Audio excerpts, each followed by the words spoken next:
সর্বপ্রথম পাঁচলাইশ থানা শাখা জশ্নে জুলুস ঈদে মিলাদুন্নবী সাল্লাল্লাহু আলাইহি ওয়াসাল্লাম উদযাপন উপলক্ষে চট্টগ্রাম মহানগর ১৬টি থানার উদ্যোগে অনুষ্ঠিত হল প্রস্তুতি ও মতবিনিময় সভা।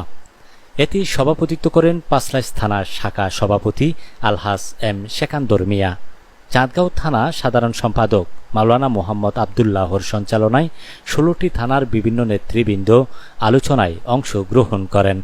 বক্তারা বলেন, আগামী ৫ সেপ্টেম্বর জমিয়তুল ফালাহ মসজিদ হতে বাদে আসর মাহে রবিউল আওয়ালকে স্বাগত জানিয়ে অনুষ্ঠিত হবে বিশাল র্যালি।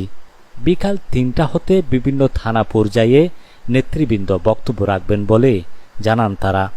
র্যালিতে সবান্ধবে দলবদ্ধভাবে এবং যথাসময়ে উপস্থিত হওয়ার ব্যাপারে সিদ্ধান্ত গৃহীত হয়। বক্তব্য রাখেন পাঁচলাইশ থানা শাখার দাওয়াতে খায়ের সম্পাদক মোমেনুর রহমান দায়েমে। পরিশেষে মিলাদ, কিয়াম, দোয়া ও মোনাজাত পরিচালনা করেন ডবলমুরিং থানা সাধারণ সম্পাদক মাওলানা ইলিয়াস কাদেরী।